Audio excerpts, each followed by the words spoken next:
Assalamualaikum warahmatullahi wabarakatuh. Semoga dimanapun kalian berada dalam keadaan sehat walafiat.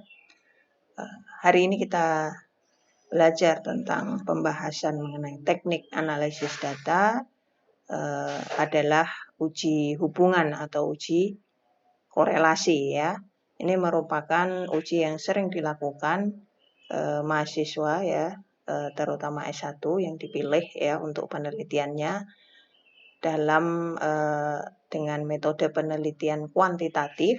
Itu adalah uji hubungan atau uji korelasi, terutama untuk mahasiswa jurusan pendidikan agama Islam ya. Nah, apa itu uji hubungan atau korelasi ya? Itu adalah menguji hubungan antara dua variabel dengan arah hubungan korelasi bisa positif searah ya. Jadi menguji hubungan antara dua variabel dengan arah hubungan bisa positif, artinya searah, dan negatif, artinya bisa berlawanan arah. Kemudian alat statistik di dalam uji hubungan yang perlu kita pahami adalah bergantung dengan jenis datanya. Nah, kalau jenis datanya interval atau rasio, maka gunakan korelasi produk moment. Kalau datanya nominal, gunakan koefisien kontingensi.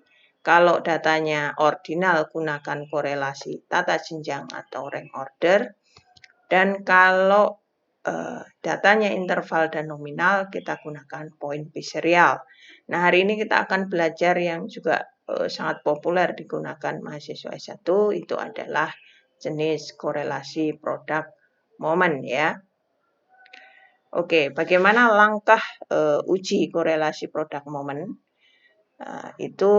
Jadi kita mau menguji hubungan dua variabel yang datanya interval atau rasio. Nah, caranya adalah apabila hipotesis sudah dirumuskan dan tingkat signifikansi sudah ditetapkan, maka kita harus menyiapkan tabel perhitungan. Nah, nanti manualnya akan saya ajarkan di Excel. Kemudian yang kita perlu cari adalah nilai R hitungnya dengan rumus ya. Nah, rumus panjang ini tidak perlu ditakutkan karena kita punya alat bantu ya. Nah, sehingga kalau sudah ketemu nilai R hitungnya ini, dilambangkan dengan RXY ini, maka hasilnya kita interpretasi angka tersebut masuk kategori mana. Di antara 0,00 ini sampai 1 ya.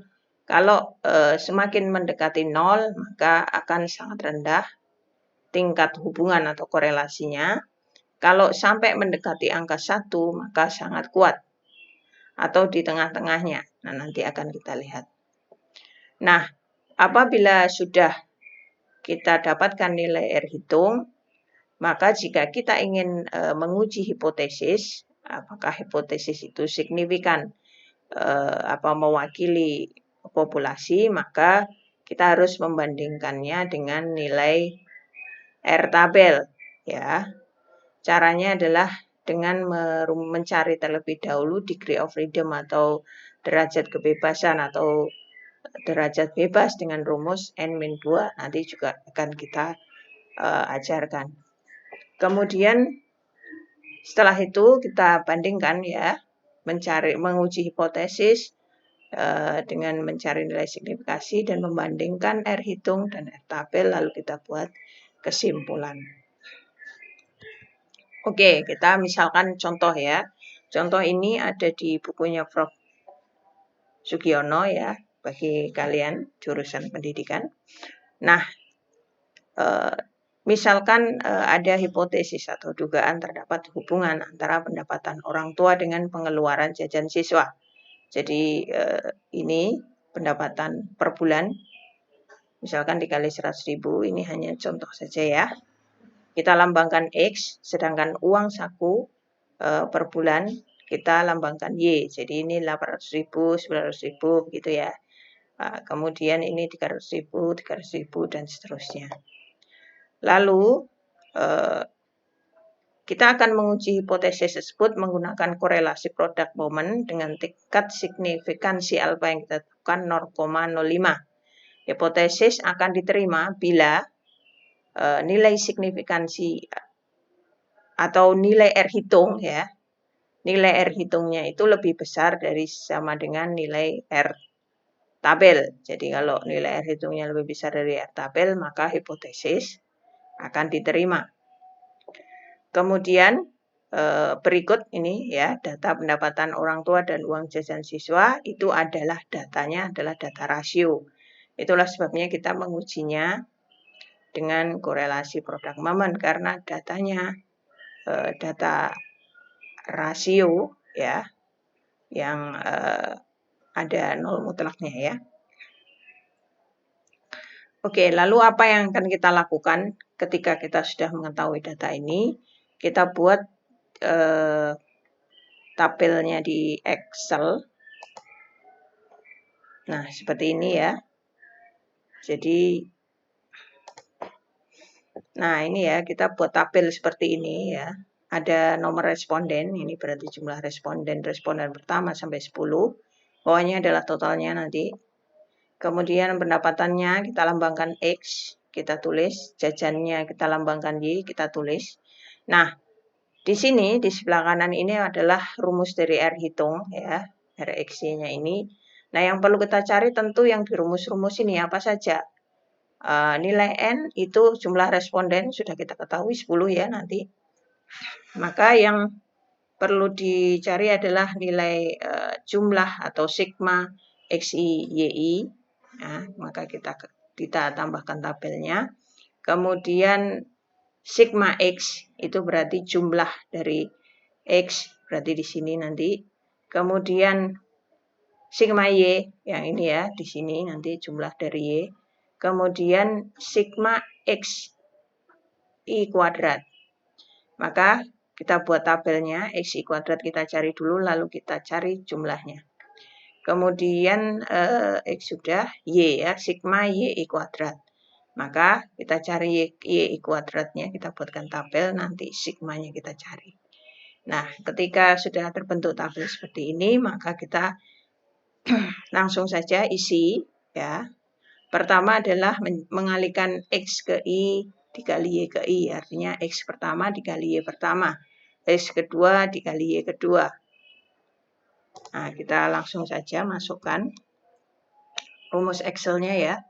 Jadi B3 dikali C3 ya. Kita enter. Nah, benar ya, 8 kali 3, 24. Nah, ini untuk lebih mudahkan kita drag saja ke bawah. Seperti ini. Nah, ini. Kemudian kita cari nilai XI dikuadratkan. Ya, berarti yang X ke 1 dikuadratkan, kedua dikuadratkan. Maka kita bisa yang B3 ini kita kuadratkan. Ya, kita enter. Hasilnya benar ya, 8 kali 8, 64. Nah, ini kita drag saja ke bawah. Akan menghitung sendiri. Nah, 9 kali 9, 81. Nah, sudah benar. Kemudian Y-nya yang ini ya, kita kuadratkan juga. Jadi Y pertama kita kuadratkan, kedua kita kuadratkan ya. Maka ini kita kuadratkan. Ya. Seperti ini ya. Nah, sehingga ini langsung saja kita tarik ke bawah untuk jumlah yang lainnya. Nah, ini 1 kali 1, 1, betul ya. Nah, setelah itu ya, maka kita cari sigmanya masing-masing ini ya. Kan semuanya minta sigmanya ini. Jadi, sigma dari X. Sigma dari X ini ya, maka kita jumlahkan. Kita summary ya. Summary-nya adalah, jadi kita sum. Sum dari B3 ke B12. Nah, 70. Lalu karena ini juga jumlahnya semua, kita bisa langsung drag saja ke kanan ya. Untuk memudahkan, akan ketemu jumlahnya semua. Nah, ini ya. Jadi ini jumlahnya 20, ini 150, ini 510, ini 46. Nah, kalau kita sudah temukan semua nilai sigma XI, sigma YI, sigma XI, sigma XI kuadrat, sigma YI kuadrat sudah ketemu semua, maka kita masukkan ke dalam rumus. Saya bagi yang atas ini, baris atas kita isi, baris bawah kita isi, yang ini ya. Baru nanti kita hitungnya kita bagi antara baris atas dengan baris bawah. Baris atasnya dulu ya sekarang. Kita masukkan ke rumus Excel. N itu adalah jumlah responden 10, kita tulis. Kita kurung dulu ya, kita 10. Kemudian dikali sigma XII, berarti yang ini ya. Kita kali ini 150. Kita kurung tutup, dikurangi. Yang ini sigma XI berarti 70. 10 ya, yang ini dikali sigma YI, berarti yang ini ya, kali yang ini, kali C13. Maka kita enter, hasilnya adalah 100. Ketemu yang atas ini 100. Lalu bagaimana dengan yang bawah? Ini juga kita masukkan ke rumus Excel ya, berarti sama dengan. Nah, ini adalah rumus Excel-nya ya. Rumus Excel-nya, maka yang pertama adalah kita akar pangkat. Nah, akar pangkat itu kalau dalam Excel itu dilambangkan SQRT ini ya. Nah, maka SQRT kita kurung dulu ya.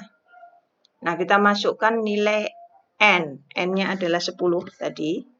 Kemudian dikali berapa? Kita kali sigma XI kuadrat ya. Sigma XI kuadrat. Yang mana? Yang ini 510 ini ya. Ini. Kemudian dikurangi sigma XI dikuadratkan. Berarti yang ini ya. Sigma XI yang ini kita kuadratkan. Jadi yang ini kita dikuadratkan itu tanda caping, kemudian angka 2. Kita kurung tutup, dikurangi ya. Jadi yang dilihat ini ya. Kalian lihat di sini apa rumusnya ya. Dikurangi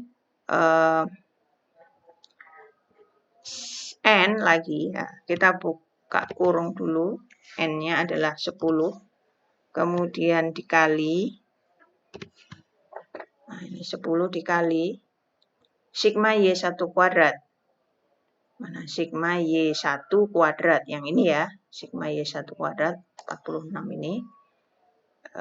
Kemudian kita kurangi sigma Y1 kuadrat. Kemudian dikurangi sigma Y1 dikuadratkan, berarti yang ini. Kemudian kita kuadratkan. Kalikan 2. Nah, seperti ini rumusnya. Lalu kita kurung tutup semuanya, karena dia akar pangkat ya. Kita enter. Nah, ini hasilnya.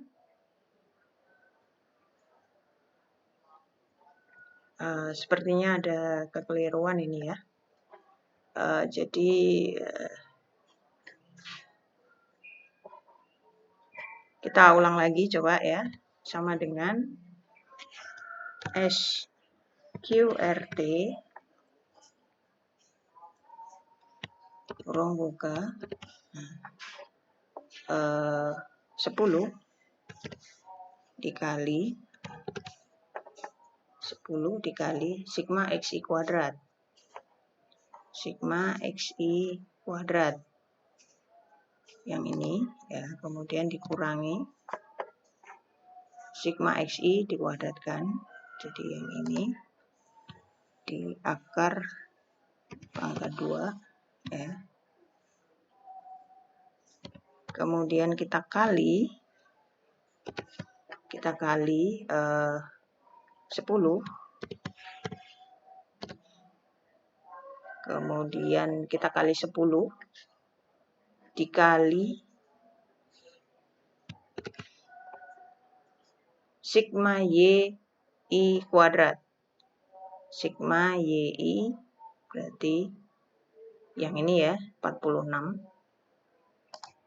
Oke,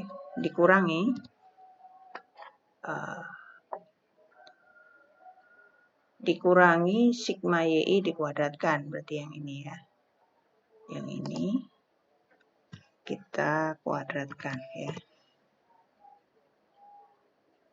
Nah, kita coba lagi. Apakah sudah benar? Nah, ini jawaban yang benar ya. Jadi caranya adalah sama dengan SQRT, kita kurungnya 2 kali, 10 dikali E13, berarti E13, 510 ini, dikurangi B13 yang ini 70 ini, akar pangkat 2 ya. Bukan akar, pangkat 2, kemudian kuadrat ya, kita kuadratkan, kemudian dikali kurung buka 10 dikali F13, kemudian 13 nih angka 46 ini, dikurangi C13, jadi ini 20, dikuadratkan ya.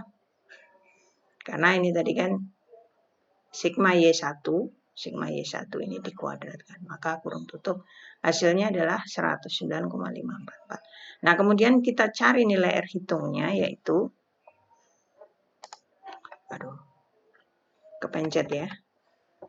Kemudian kita cari nilai R hitungnya di sini. Nah, yaitu baris atas ini dibagi baris bawah ya. Hasilnya adalah 0,912871. Nah, ini adalah nilai R hitungnya sudah ketemu. Maka kita masukkan ya ke yang tadi. Kita tutup dulu yang ini.